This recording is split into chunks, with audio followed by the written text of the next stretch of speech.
Bonjour à tous et à toutes, je suis Céline Tridon, rédactrice en chef de My Happy Job by Moodwork et je suis ravie de vous retrouver pour ce nouveau webinaire.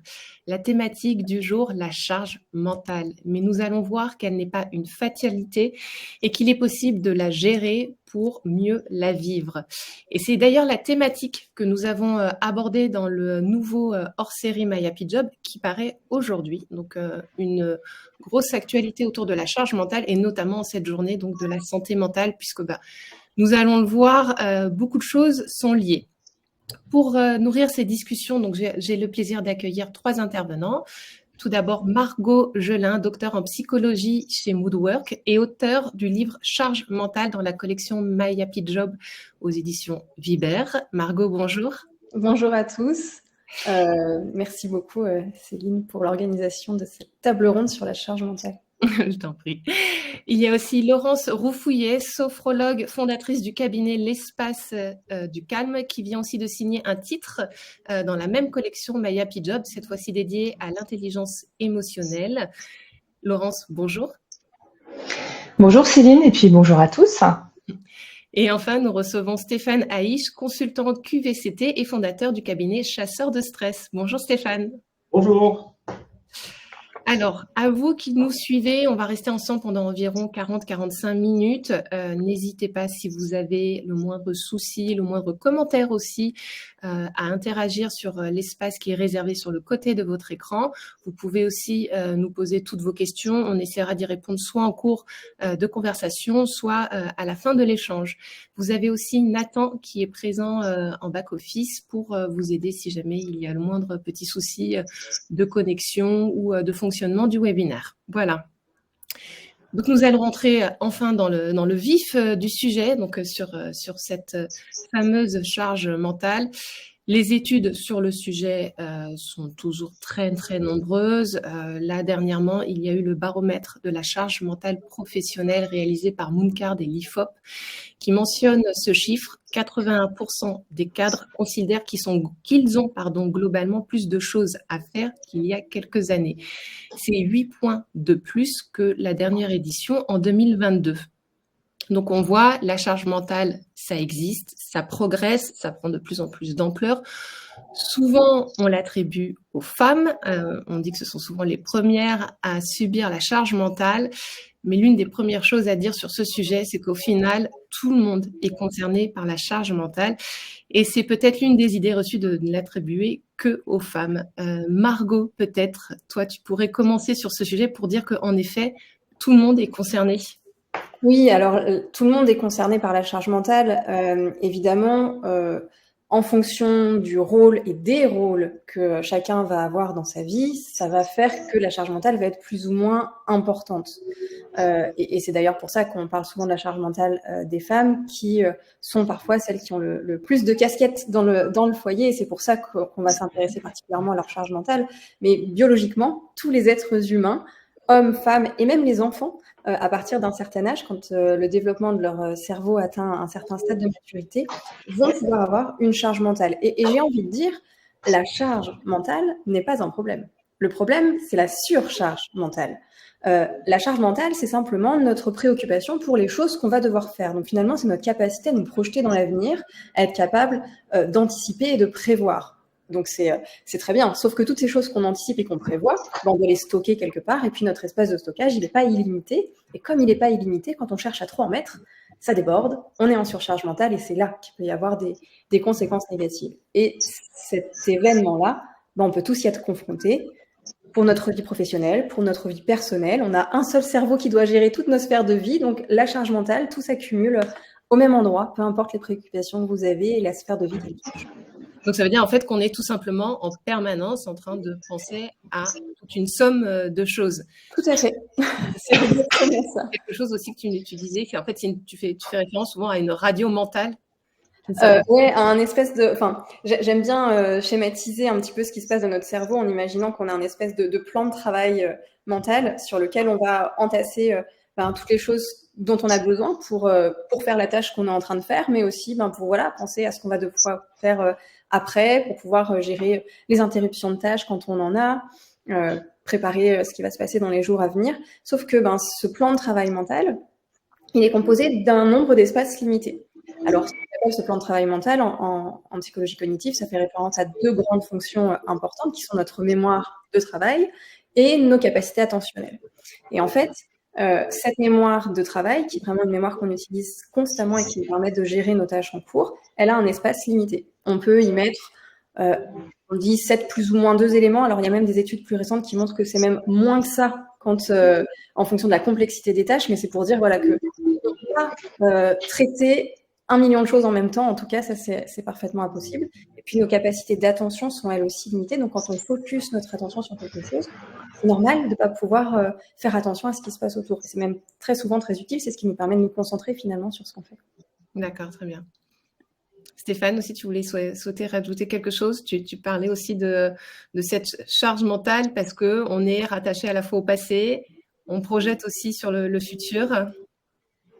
Alors, on a tendance à penser que le stress est fortement dû aux événements extérieurs. On a tendance à botter en touche et à ramener ça aux autres ou à l'environnement extérieur. Mais 80% de notre stress vient de notre monde intérieur et de notre manière de vivre et d'interagir avec le monde extérieur. Et c'est vrai que ce mental, il nous emmène constamment en voyage, dans le temps, dans le passé, dans le futur, dans le passé, dans le futur, en permanence. Dans le passé, pour essayer de refaire ce qui a été fait, de voir parfois des échecs là où il n'y en a pas d'ailleurs. Dans le futur, pour essayer de jouer les médiums, essayer d'inventer un futur qui n'existe pas encore, qui est basé que sur des extrapolations et des interprétations de ce qu'on vit. Et alors, il y a une étude qui montre qu'on passe 47% de notre temps à penser à autre chose que ce sur quoi on est concentré, ou on essaie d'être concentré en tout cas. Donc, ce qui fait que nos journées sont fortement dirigées par notre mode de pensée, parce qu'on a différents modes de pensée. Et lorsqu'on est quelqu'un d'anxieux, par exemple, on va avoir un futur plus sombre, et du coup, on va avoir encore plus de pensées, qui fait que nous sommes pilotés par nos pensées. D'accord. Ce qui est important à dire, c'est que la charge mentale n'est pas forcément quelque chose de négatif, c'est pas une fatalité, c'est ça? Laurence, peut-être on peut agir dessus, on va voir après, mais nous sommes, notre personnalité, la manière dont on voit le monde quand on est né, la paire de lunettes qu'on a sur le nez quand on arrive au monde, fait qu'on va voir le monde d'une certaine manière. Parfois, pour certains, ça va être en noir et blanc, pour d'autres en multicolore, et ça va agir fortement sur notre mode de pensée. Si on est aussi pessimiste et optimiste également. Donc, notre charge mentale est fortement due à notre monde intérieur, et du coup, on peut aussi, lorsqu'on en prend conscience, agir dessus et peut-être l'alléger fortement pour pouvoir réduire notre niveau de stress. Le stress étant lié à notre mode de pensée, plus on réduit les pensées, bien plus on réduit notre stress. Bien sûr. Laurence, vous souhaitiez apporter votre point de vue? Déjà, peut-être dire que Margot l'a souligné, le cerveau ne sait pas arrêter de penser. C'est d'ailleurs une forte capacité, c'est la capacité aussi de l'espèce humaine d'avoir cette aptitude à penser au lendemain. Puisque dans le stress qu'on peut ressentir, la charge mentale, c'est toujours, Margot parlait d'anticipation, donc notre capacité à imaginer la suite, à prévoir la suite. Donc prévoir la suite, c'est bien, mais il y a une différence entre prévoir et prédire. Or, on a tendance à vouloir prédire, c'est-à-dire à être sûr de ce qui va se passer à l'avance. On n'a pas de problème tant que nos pensées sont centrées sur nos actions. Ce qui est globalement le cas dans une journée de travail. C'est-à-dire que quand je suis en train d'exécuter une tâche, quand j'anime une réunion, alors ceux qui ont par exemple en ce moment une grosse charge mentale, ce sont les managers, parce qu'on leur demande souvent d'être multifonctionnels. C'est un peu, le manager est quand même le couteau suisse de l'entreprise. Donc tant que je suis focus sur ce que je suis en train de faire, mes pensées sont alignées avec mes actions. Ce qui va poser problème, c'est dans les moments de vide, entre guillemets. Alors, soit de distraction, parce qu'on est déconcentré de notre tâche. Admettons que je suis en train de relire quelque chose qui me demande une certaine concentration. Si je décroche pour X raisons, d'autres pensées vont prendre le dessus. Et ce qui est plus embêtant, c'est dans les moments qui sont censés être des moments de récupération et de repos. On pense à la fin de journée, alors les temps de transport, que ce soit le matin quand on se projette dans la journée qui arrive ou le soir quand on rentre chez soi, ça peut être aussi les moments où on se dit, voilà, je suis là, c'est enfin le temps de me reposer et de récupérer, le soir ou le week-end, et là on n'y arrive pas. Ça, c'est un peu dommage. Ou bien, un grand classique, la nuit, quand on se réveille entre 3h et 4h du matin, et que la petite machine à penser se remet en route pour nous rappeler ce qu'on a fait ou ce qu'on devrait faire et nous empêche d'être ici et maintenant à pouvoir dormir et récupérer. D'accord. Surtout que j'imagine la difficulté, c'est qu'en fait, on parle à la fois de charge mentale professionnelle et personnelle, et qu'il y a un moment, tout va se mélanger à différents moments de la vie. Oui, le cerveau ne va pas faire de distinction par rapport à quelque chose qui représente un objectif, une tâche à exécuter. Et quelque part, on parle beaucoup de stress, c'est souvent un stress d'anxiété. C'est-à-dire que ce qui va vraiment dominer, c'est la peur de ne pas y arriver. Je pense que dans la charge mentale, puisque c'est aussi l'obligation d'avoir à y penser, la charge mentale, c'est non seulement la surcharge de choses à faire ou à penser, mais c'est l'obligation de scanner en permanence ce qu'on pourrait oublier. L'émotion qui va dominer, c'est quand même globalement l'anxiété, c'est-à-dire la peur de ne pas y arriver. Est-ce qu'on parle du coup de culpabilité, Margot? Peut-être c'était quelque chose que tu as abordé dans ton livre.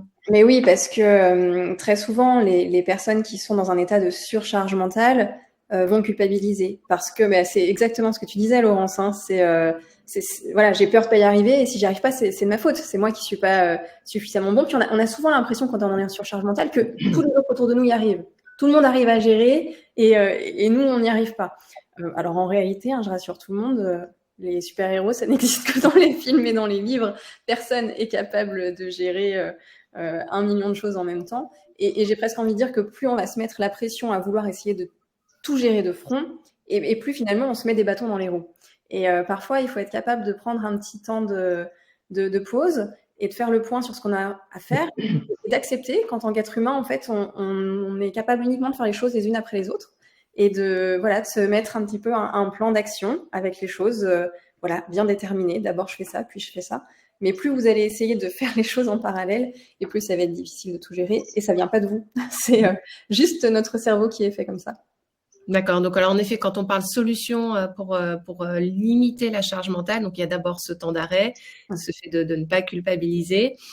Et ensuite, tu mentionnais un plan d'action. Alors là, je sais que chacun de vous trois a des solutions à préconiser. Donc, on est d'accord, en matière de charge mentale, il n'y a pas de recette miracle, mais il y a des choses qui peuvent convenir en fonction des personnes.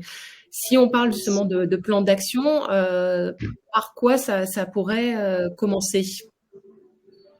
Est-ce que, par exemple, les to-do list, la première petite chose basique, est-ce que ça, c'est un bon ami ou un faux ami C'est un ami à double tranchant.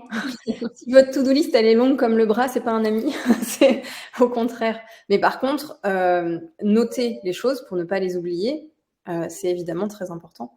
C'est un petit peu votre disque dur externe, votre to-do list. Moi, j'aime bien séparer deux choses. Le carnet qui me sert juste à décharger ma mémoire. Donc là-dessus, je note tout et c'est pas grave si c'est très long.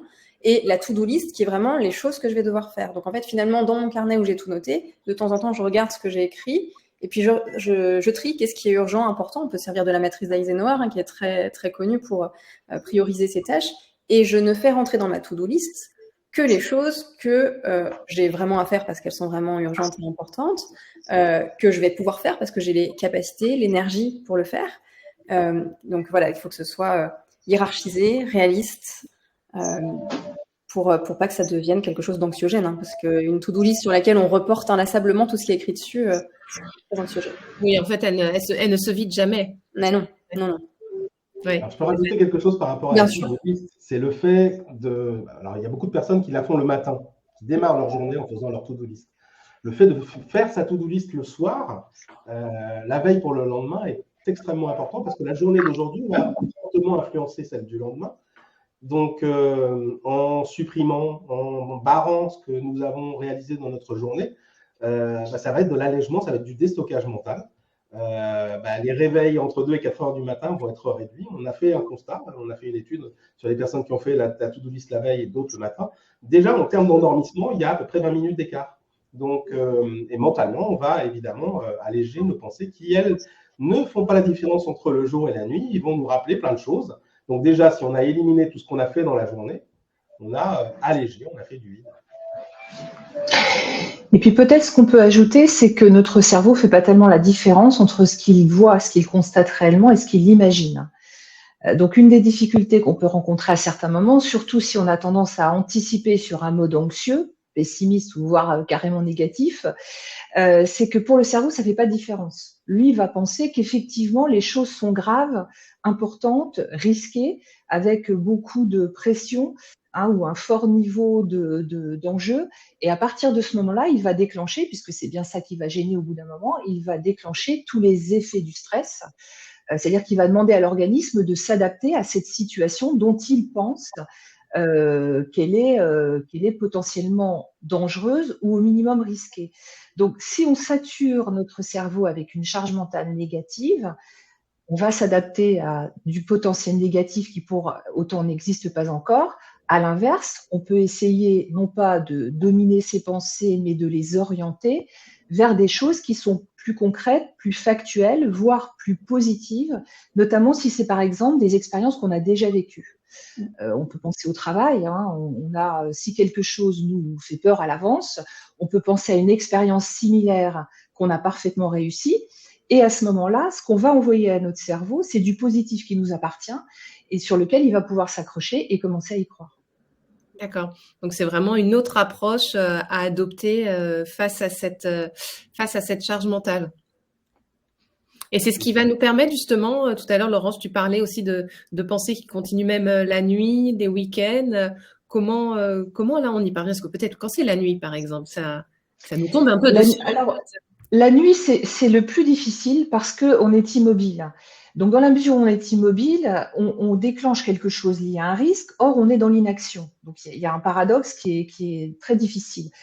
La première chose, c'est de ne pas rajouter du charbon dans la chaudière des pensées.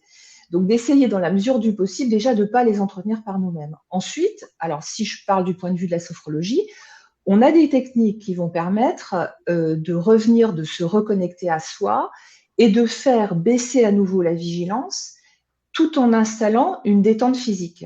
Franchement, la nuit, si j'arrive à faire baisser ma vigilance et si je me détends physiquement, je vais à nouveau arriver à l'assoupissement. C'est ce qu'on veut la nuit. C'est le plus important. Les techniques pré-sommeil, moi, j'y crois beaucoup. D'ailleurs, dans le hors-série de My Happy Job qui sort aujourd'hui sur la charge mentale, moi, ça fait partie des exercices que je préconise. Tout ce qu'on peut évacuer avant de se coucher, ce que disait Margot tout à l'heure, tout ce qu'on peut noter, ça va éviter d'avoir à le ressasser. Le disque dur externe, ça peut être un bon vieux cahier qui permet que je ne maintiens pas de tension attentionnelle sur ces sujets-là. Donc, je peux déjà décrocher. Et puis après, moi, j'aurais tendance à dire, il y a quand même quelque chose aussi autour des émotions, parce que ça, on ne peut pas s'empêcher. Moi, je ne peux pas m'empêcher de le voir. On va dire qu'on a deux grandes familles d'émotions.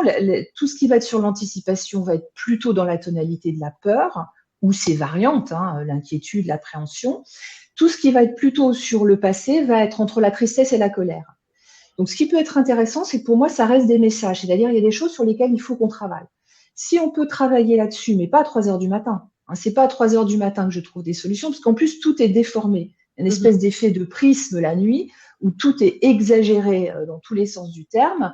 Mais si je me dis, voilà, j'ai conscience que j'ai un message autour de la tristesse, la colère ou bien la peur, c'est aussi là-dessus, dans le fond, qu'il faut que je travaille. Et après, on met en place des techniques. Après, j'ai envie de dire, ça reste de la technique. Donc, en fonction des uns et des autres, on peut avoir des appétences. Alors, moi, je vais beaucoup travailler sur la respiration, la conscience du corps et la visualisation positive, parce que la nuit, c'est ce qui va m'aider le mieux. Il y a des techniques autour de la respiration dans le hors-série. Je parle notamment, mais c'est pas la seule, il y a plein de respirations possibles. Il y a une respiration qui s'appelle 5-10-5, qui est une respiration sur 3 temps, 5 secondes, 10 secondes, 5 secondes. Ça, c'est quelque chose qui va avoir un effet ralentisseur sur le système nerveux autonome et qui peut aider à ce qu'on puisse se rendormir. D'accord, donc ça c'est la respiration et tu disais aussi la visualisation positive. La visualisation, oui, plutôt que de m'angoisser sur, par exemple, j'ai un webinaire avec vous aujourd'hui et puis la nuit qui précède, je broie du noir, parce que je me dis la technique ne va pas fonctionner, parce que je me dis c'est qu'est-ce que je vais faire pour me préparer.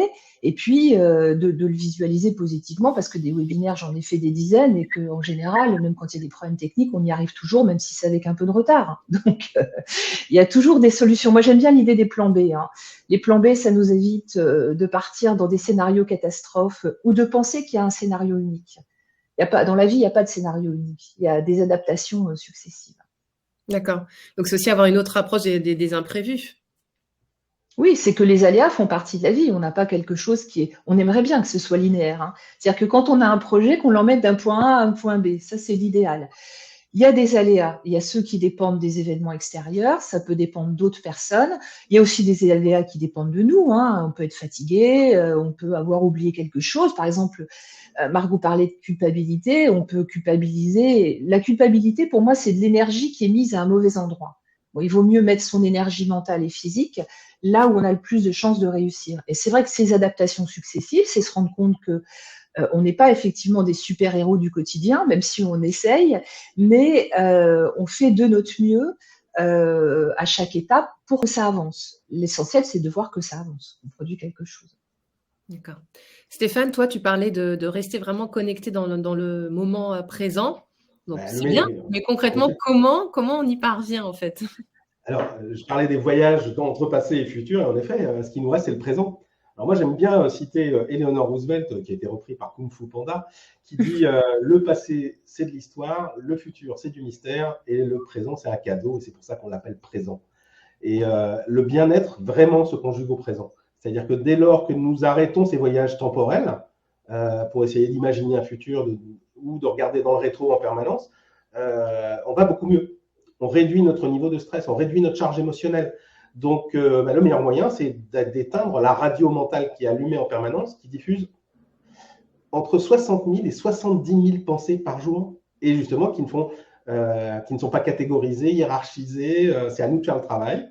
Donc, cette radio, j'aime bien comparer à ce qu'on a vécu dans le confinement, le premier confinement. Je ne sais pas si vous vous souvenez, mais on a découvert le silence. Mm-hmm.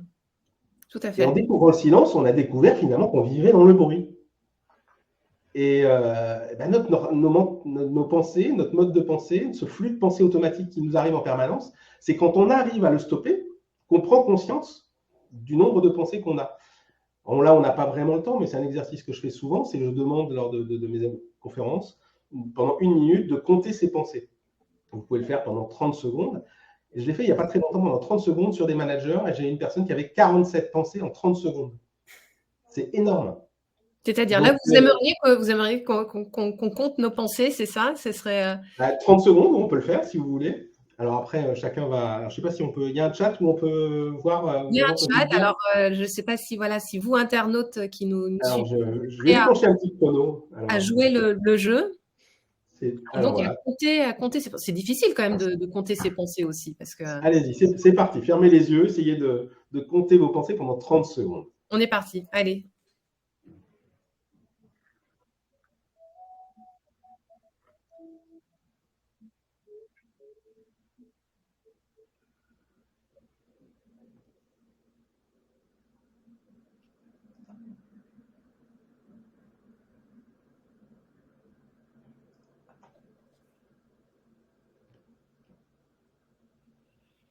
Voilà, c'est terminé. Alors, ce que je vous propose, c'est de partager le nombre de pensées que vous avez dans le chat. Alors, est-ce que vous, déjà, combien vous en avez? Margot, Laurence, vous avez compté? Moi, 3, mais je ne suis pas un bon exemple. Ouais, moi, j'allais dire, moi, j'en ai pas eu beaucoup non plus. Moi, je suis restée focalisée. Enfin, ouais, On est concentré sur deux choses et voilà. Alors, nous avons les internautes, en effet, donc 4 ou 5, et ça monte quand même jusqu'à 27, 20, oui, en général, une petite dizaine. On s'aperçoit que plus on a de pensées, moins il y a de place pour laisser rentrer de nouvelles informations. Et alors, attendez, je vous ai perdu. Voilà. Moins on a de place pour laisser rentrer de l'information. Je sors d'une formation prévention des RPS pour des managers de 2 jours. À chaque fois, je fais une évaluation, test de connaissance fin de journée. Il n'y a rien qui rentre. Il n'y a rien qui rentre parce qu'il n'y a plus de place. Et que, en effet, lorsqu'on est manager, on a encore plus de charge mentale que les autres, ce qui fait que nous sommes dans un état de stress permanent parce qu'on a l'impression de ne plus pouvoir aller plus loin et de ne plus pouvoir engranger de nouvelles informations. Et comme on sait que le nombre de réunions, de visio qu'il y a dans les entreprises, ça devient un enfer, un enfer. Donc, il faut apprendre à éteindre cette radio mentale. Ce que je vous propose, c'est de faire un petit exercice. Juste, ça va durer 2-3 minutes. Vous allez mettre les mains sur les cuisses, les doigts écartés, et on va essayer de voir comment on peut fermer la porte aux pensées. Alors, je vais vous simplement... Alors, vous pouvez fermer les yeux ou pas, mais vous allez vous concentrer sur le contact de vos mains avec le tissu, ressentir le poids de vos mains sur vos cuisses, ressentez le contact avec la paume, avec chaque phalange. Vous pouvez ressentir la température à l'intérieur de la main et la température à l'extérieur de la main.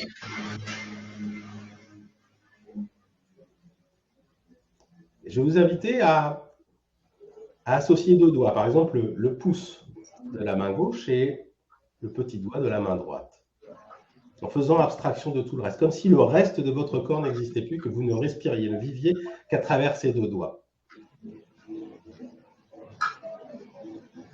Ensuite, vous passez au majeur de la main, à l'index de la main gauche et à l'annulaire de la main droite. Ensuite, vous décalez aux deux doigts du milieu. Vous décalez à nouveau sur les deux doigts suivants, l'index droit, l'annulaire gauche. Et enfin, le petit doigt de la main gauche et le pouce de la main droite. Et à présent, je vais vous inviter à zapper d'une association de doigts à l'autre. Vous allez choisir vous-même les deux doigts différents à une main et à l'autre. Vous allez le plus vite possible.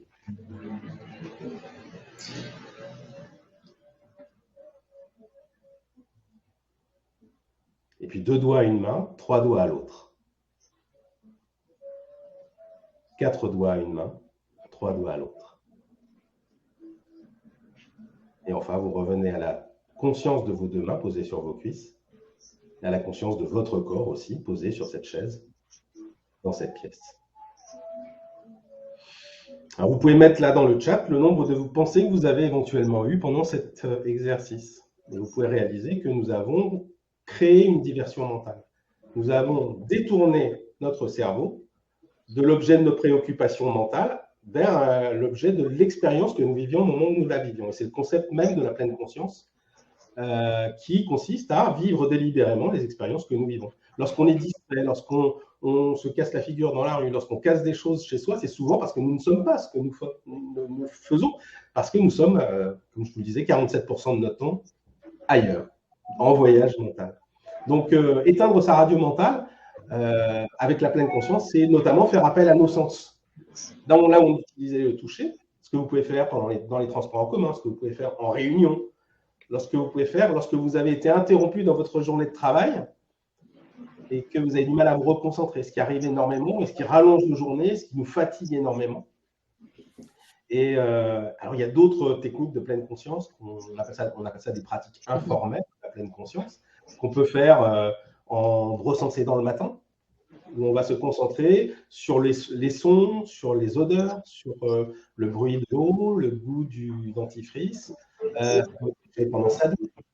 Et donc, en fait, c'est ce que vous nous dites, Stéphane, c'est que vraiment, en fait, ce sont des choses à adopter à tout moment du quotidien. En tout cas, merci, parce que c'est vrai que c'est très efficace, parce que je vois par rapport aux internautes qui réagissent, alors avant, on était sur une dizaine de pensées. La plupart du temps, on en est à une. Donc, on peut le faire aussi en lisant, parce que qui n'a pas lu 3 pages dans un livre et s'est aperçu qu'il avait raté 3 pages parce qu'il était en voyage mental. On est dans une journée où il y a beaucoup de pression, de charge mentale, de charge émotionnelle. Ce que je vous invite, c'est à aller dans la cage d'escalier et ne pas prendre l'ascenseur. Et de descendre marche après marche en évacuant vos pensées à chaque marche, en synchronisant votre respiration avec les marches pour faire descendre la pression et évacuer la charge mentale, pour passer de la surcharge à la charge, puis à une charge réduite au dernier étage. Et vous pouvez le faire en marchant et si possible dans la nature, c'est beaucoup mieux. Très bien. Parfait. Alors, je crois qu'on a un petit souci audio, mais voilà. Bon, écoutez, on est désolé pour ce petit désagrément, mais je pense que ça va rentrer dans l'ordre. Parfait. Vous, Laurence, vous c'est pareil, donc c'est ce que vous disiez tout à l'heure. Donc vous, ça serait plus sur une approche de la sophrologie, c'est ça, au service de la gestion. Alors, c'est une des approches possibles, puisque la sophrologie, c'est une méthode qui va avoir deux intérêts. C'est qu'on va travailler à la fois sur la détente physique, donc la décontraction musculaire notamment, et puis aussi la détente mentale, notamment en faisant un retour vers le corps. Alors Stéphane parlait de l'escalier, ça peut être la marche consciente, qui est une technique de sophrologie qui existe depuis une 60aine d'années, je pense, et qui a fait, qui a largement fait ses preuves. La douche consciente, c'est quelque chose que j'aime beaucoup. Donc ça peut être effectivement dans les actes du quotidien. Alors moi j'aime bien aussi l'idée de prendre rendez-vous avec soi. C'est ce que j'appelle perdre du temps pour en gagner. Ça c'est mon gros leitmotiv depuis des années. Quand on travaille, alors on parlait des managers, mais pas seulement, quand on est dans une équipe, de toute façon, on n'a jamais assez de temps pour faire ce qu'on a à faire. Mais accepter d'introduire des petites pauses dans sa journée va permettre de récupérer alors physiquement, puisque Stéphane parlait du stress. Un des premiers réflexes du stress, ça va être la contraction, la crispation musculaire. D'ailleurs, on s'en rend compte souvent quand on travaille, parce que quand on est sur son clavier, on va avoir tendance à recroqueviller les doigts, on enroule les épaules, on serre les dents, et après, le soir, on a mal dans la nuque, dans les trapèzes, etc. Donc, détente physique, ça c'est bien, parce qu'on oublie d'arrêter de travailler de temps en temps. Et puis, détente mentale, d'arriver à se connecter sur autre chose. Donc, ces rendez-vous réguliers, pourquoi c'est intéressant? Parce que on a deux grandes branches au système. Le système nerveux fonctionne avec deux grandes branches. Donc, l'orthosympathique qui, grosso modo, gère tous les réflexes du stress, et le parasympathique qui est censé nous remettre à l'équilibre. C'est comme faire du vélo, ça ne s'oublie pas, mais il faut s'entraîner un peu. Donc, le parasympathique, pour le solliciter, on peut le rediscipliner en mettant des petites pauses. Moi, j'aime bien 2 pauses dans la journée. Ça peut être une en cours de matinée, une en cours d'après-midi, ou bien de respecter ses propres cycles, sa chronobiologie. Quand on voit qu'il y a des moments dans l'après-midi où on a tendance à piquer du nez, ça peut être le moment de faire de la marche consciente, par exemple, dans son open space, ou même chez soi. Si je suis en télétravail, je vais prendre la solution de Stéphane, je vais aller jusqu'à la boîte aux lettres en pleine conscience, je vais ouvrir la boîte aux lettres, je vais prendre mon courrier et je vais revenir en pleine conscience. Mais plus on sollicite les voies nerveuses du système parasympathique, plus elles vont prendre l'habitude de s'activer et de nous répondre favorablement, c'est-à-dire d'envoyer des réponses de détente physique, mais aussi d'équilibre psychologique. Et ça, c'est assez facile. Alors, au début, ça paraît un peu difficile. Souvent, en sophrologie, on dit, alors moi, quand j'ai commencé, on dit qu'il faut s'entraîner. On disait, c'est 20 minutes par jour où ça marche pas. Alors, c'est pas vrai. Il faut pas faire 20 minutes par jour pour que ça marche, sinon c'est rajouter du stress sur du stress. Voilà, c'est pas la peine. Mais faire quelques minutes et puis profiter, par exemple, des temps masqués. Tous ces moments dans la journée où on a l'impression de perdre du temps et où on s'énerve. Vous faites la queue quelque part, votre ordinateur fait une mise à jour, vous êtes en train d'attendre quelqu'un, profitez-en pour respirer. Profitez-en pour ressentir les appuis de votre corps. Par exemple, là, on est assis, on peut tout à fait faire ce qu'on appelle l'inventaire des points d'appui du corps pour se recentrer sur soi. Et ça suffit à appuyer sur le bouton pause pendant quelques instants. On va le récupérer en cours de journée, en qualité d'attention, de présence, et puis aussi en détente physique. Donc, moi, je trouve que c'est vraiment l'idée, j'ai toujours la sophrologie, c'est vraiment une méthode de développement durable. C'est-à-dire c'est la bonne énergie pour le bon résultat. C'est du développement durable à appliquer à la personne, donc on va mettre l'énergie là où elle est utile. Mettre son énergie, se brancher la prise sur des pensées négatives, peut nous alerter sur certains points, mais on va avoir une dépense d'énergie mentale considérable. Il vaut plutôt mieux l'orienter vers ce qui va nous être utile pour avancer et puis pour se sentir mieux. D'accord. J'invite aussi les internautes, s'ils ont des astuces aussi, leur propre manière de faire pour alléger la charge mentale, à les partager. Je pense que ça peut toujours aussi être intéressant. Là, on a beaucoup parlé du rapport à soi avec la charge mentale. Est-ce qu'il y a aussi quelque chose à aborder du côté du rapport avec l'autre? Je pense notamment au fait de déléguer et de savoir partager aussi les choses. Oui, c'est vrai que il y a un peu deux axes sur la charge mentale et on a tous un rôle à jouer sur notre propre charge mentale, mais aussi sur la charge mentale des autres et on vit en communauté, on travaille en groupe. Et donc évidemment que la charge mentale, ça doit pas être une espèce de patate chaude là que tout le monde se refile inlassablement. Et donc du coup, il est important d'apprendre à dire non quand on peut pas faire quelque chose. Et il faut toujours se dire que vos non donnent de la valeur à vos oui. Donc c'est pas quelque chose de mal que de dire non. Les enfants y arrivent très bien. Oui. Entre les 3 ans, ils ont aucune difficulté, puis après on le perd. Et dire non, c'est pas forcément rejeter la personne qui vous demande quelque chose. Quand vous dites non à une demande, pas à une personne. Ça, c'est important de déculpabiliser vis-à-vis de ça.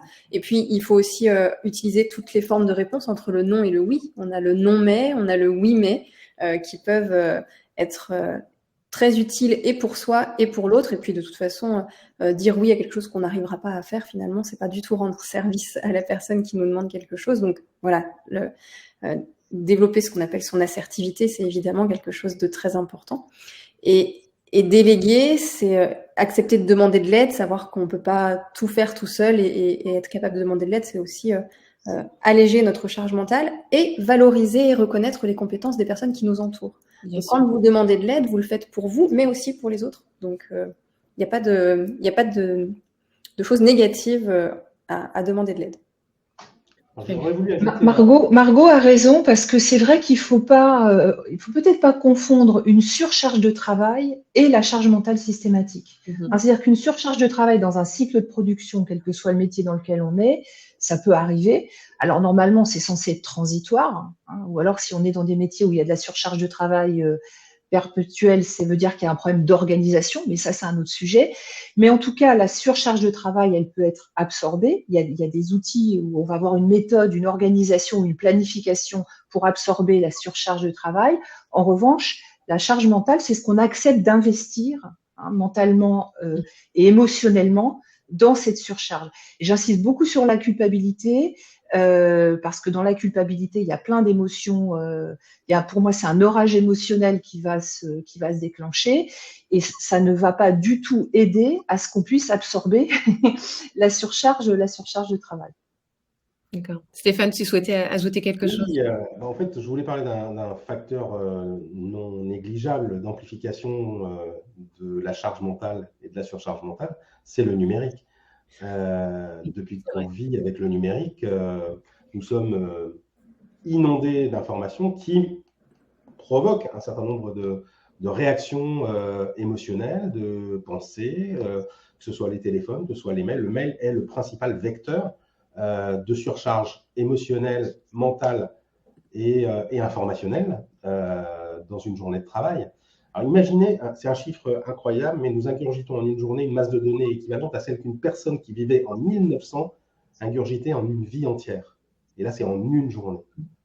Et on est encore plus producteur de données, puisque nous sommes contributeurs maintenant. Donc, et comme notre cerveau, ce que disait Margot, fonctionne un peu comme un ordinateur, et qu'on n'a pas de disque externe pour faire du déstockage, nous sommes en saturation mentale permanente. Là, par exemple, vous participez à ce webinaire, eh bien, vous avez activé la zone du cerveau qui gère le visuel, une autre qui gère le langage, l'audition. Et pour peu que vous ayez, comme c'est probablement le cas, été consulter vos mails, regarder vos téléphones, vous êtes en surcharge mentale. Ce multitasking là permanent prouve aujourd'hui, c'est prouvé scientifiquement avec une étude qui a été faite à l'Université de Londres, que nous perdons 15 à 20% de QI lorsque nous sommes dans ce mode de fonctionnement de multitasking permanent, ce qui équivaut à une nuit sans sommeil. Donc, en plus de nos réveils nocturnes, nous tirons sur la corde en permanence du fait de cette dépendance aux données. C'est ça, parce que c'est une addiction, en fait. Oui, carrément. Et il y a la fameuse nomophobie qui est l'addiction à l'information et au fait d'être déséquilibre psychologique lorsque nous sommes en manque de données. Pardon. Donc, comment on peut échapper à ça? C'est en apprenant à faire le vide. En faisant le vide sur son bureau déjà, sur son bureau physique, sur son bureau d'ordinateur, dans son téléphone pour alléger notre cerveau du nombre de sollicitations qu'il y a. C'est un peu comme ouvrir un frigo. S'il est plein de choses qu'on adore, on va s'y jeter, même si on sort de table. Si on ouvre un frigo vide, on sera beaucoup moins tenté. Donc, il faut apprendre à réduire les tentations et à apprendre aussi à résister aux tentations. Donc, comment? En limitant le nombre de mails. Comment on peut limiter le mails? En limitant le nombre de destinataires, déjà, on n'est pas obligé d'être tous en copie. Réduire le nombre de newsletters qui ne servent à rien, qu'on ne supprime pas et qui nous arrivent tous les jours. On les supprime et on ne se désabonne pas. Donc, il faut se désabonner. Et puis voilà, apprendre à faire du vide et du déstockage mental en permanence. Et c'est un acte conscient. C'est-à-dire qu'il faut arrêter de subir. Il faut vraiment prendre les choses en main, en fait. Vraiment, en matière de déconnexion, il faut vraiment… Tout à fait. Très bien. Bon, alors nous allons bientôt arriver à la fin. Donc, je vous laisse quelques instants si vous souhaitez nous poser des questions. Je reviens juste sur les quelques techniques donc pour alléger la charge mentale. L'une d'entre vous nous a parlé de la respiration carrée. Est-ce que vous savez ce que c'est? C'est moi. Alors, moi, j'en ai parlé aussi dans le hors-série. Voilà. La respiration carrée, c'est une respiration sur 4 temps qui consiste à inspirer sur 4 secondes, faire une pause pendant 4 secondes, expirer sur 4 secondes et à nouveau faire une pause poumon vide sur 4 secondes. Pourquoi elle est intéressante? Parce qu'elle oblige à une certaine concentration. Elle est un peu plus compliquée, on va dire, que la respiration consciente, respiration abdominale, cohérence cardiaque, tout ce qu'on peut connaître, dont on a déjà entendu parler. Elle a un côté très structuré, la respiration carrée. D'ailleurs, moi, souvent, je conseille, notamment la nuit, de dessiner un carré dans sa tête, de visualiser un carré en même temps qu'on fait cette respiration. Céline, je voudrais juste me permettre d'ajouter quelque chose parce qu'aujourd'hui, on est le 10 octobre, donc je sais que c'est pas pour rien que My Happy Job a fixé ce webinaire ce jour-là. Je ne voudrais pas que les personnes qui écoutent ce webinaire pensent que les problèmes de charge mentale ne sont que leur responsabilité. On peut parler de santé mentale, on peut parler de santé mentale au travail. Ce sont des sujets dont on parle de plus en plus. Alors, j'ai mis aujourd'hui mon badge de secouriste en santé mentale. Pourquoi? Parce qu'il y a aussi des moments dans la vie où on affronte, alors affronter des charges de travail difficiles, ça arrive à tout le monde, mais on peut soi-même traverser des périodes difficiles. Il faut absolument en parler. Peut-être déjà en parler à un médecin. Donc, je pense que c'est important aussi d'envoyer ce message aujourd'hui. À quel point on sait que ces 2 dernières années, je pense que tous les professionnels qui travaillent avec des cadres, avec des managers, avec des employés, avec qui que ce soit, on s'est bien rendu compte qu'il y a une dégradation de la santé mentale, en particulier au travail. Donc, c'est un sujet sérieux et dont on peut parler. Bien sûr, et vous faites bien de le rappeler. En effet, parce que c'est une journée où on en parle, mais en fait, c'est quelque chose à suivre tout au long de l'année et sur lequel il faut travailler au quotidien. Très bien. On a une question. Quelle formation me conseillerez-vous pour intervenir en entreprise? Alors, je ne sais pas si c'est une formation sur Alors, moi, j'en fais une, donc Stéphane le sait puisqu'il l'a suivi. Donc, ça dépend quel est votre métier. Après, il y a des formations de coaching en entreprise. Moi, je suis sophrologue en entreprise depuis 17 ans. Et c'est vrai que moi, je fais une formation de sophrologie en entreprise, en l'occurrence chez Cassiopée, qui est l'école où je me suis formée, dans laquelle je continue à former des sophrologues depuis plus de 10 ans maintenant. D'accord, très bien. Parfait. Alors, est-ce que peut-être un mot de la fin pour chacun, Stéphane, Margot, Laurence? Peut-être juste sur un petit mot de la fin et pour rebondir par rapport à ce que tu disais, Laurence, par rapport au fait d'oser en parler. On n'a pas du tout abordé les signes auxquels il faut être vigilant. Et ça, c'est quelque chose qu'on peut tous faire pour soi et pour les autres, d'être vigilant à certains petits changements de comportement qui doivent vous mettre la puce à l'oreille et vous faire dire là, je commence à arriver dans le rouge, il faut que je fasse attention à moi, ou cette personne que je connais bien, qui est un proche, ou ce collègue avec qui je travaille arrive dans le rouge. Donc voilà, toujours être vigilant au changement. Mais quand tu parles de signes, excuse-moi, je te coupe, quand tu parles de signes, c'est-à-dire? Oui, alors les signes de la surcharge mentale, ils peuvent apparaître sur 3 plans dont on a parlé tout au long de cette conférence. Cognitif, évidemment, j'arrive plus à me concentrer, j'oublie des choses que j'oubliais pas jusqu'à maintenant, je faisais pas de faute d'orthographe, il y a de plus en plus de coquilles dans mes mails. Ça peut vraiment être des petites choses comme ça. Le plan émotionnel dont Laurence, tu nous as beaucoup parlé, je suis plus irritable. Dès qu'on me fait une réflexion, je le prends mal. J'ai l'impression d'avoir les émotions à fleur de peau.